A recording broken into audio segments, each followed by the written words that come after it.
जन जागृति साक्षरता अभियान में आपका स्वागत है। सेशन में PHP के पहले प्रोग्राम को एग्जीक्यूट करके देखा है।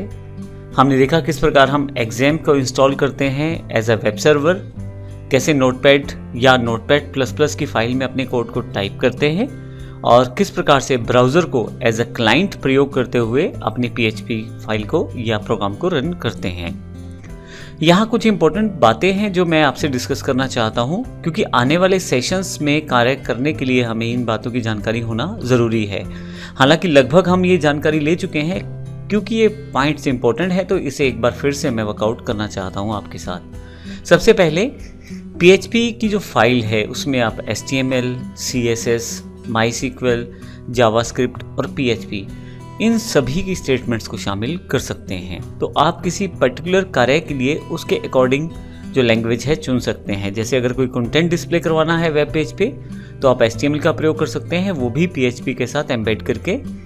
कुछ फॉर्मेट करना है तो CSS का, डेटाबेस से कुछ उठाना है तो MySQL का, और कुछ अगर स्क्रिप्टिंग क्वेरी है तो जावास्क्रिप्ट के साथ, और फाइनली PHP के साथ आप कार्य कर सकते हैं। एक बार जब एग्जीक्यूट होता है PHP का स्क्रिप्ट या प्रोग्राम अपने वेब सर्वर पे, तो उसके पास जो आउटपुट रहती है उसे सिंपल HTML में कन्वर्ट कर दिया जाता है और यह HTML भेज दिया जाता है वापस क्लाइंट के ब्राउज़र पे। तो ध्यान रखिएगा, क्लाइंट के जो ब्राउज़र है उस पे PHP कोड नहीं आता, केवल जो आउटपुट कन्वर्ट किया गया था HTML में वही दिखाया जाता है। इसी तरह से ये भी हमने जानकारी ली कि अगर आप अपने PHP फाइल्स को रन करना चाहते हैं तो ज़रूरी है कि XAMPP जो सर्वर है हमारा, जो C ड्राइव पे हमारे पास लोकेटेड फोल्डर है, उसमें htdocs का जो फोल्डर है वहाँ उसके अंदर आपको सभी प्रोग्राम सेव करने पड़ेंगे।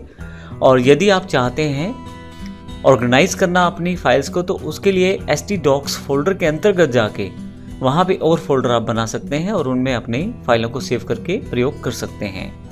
ध्यान रखिएगा, हमेशा जब भी आप प्रोग्राम बनाएं PHP का तो उसे .php के साथ ही सेव करें। इन सभी बातों का ख्याल रखते हुए हम अपनी PHP फाइल को बनाकर आसानी से रन कर पाएंगे और आने वाले सेशन में इन सभी को हम प्रैक्टिकली करते हुए देखेंगे।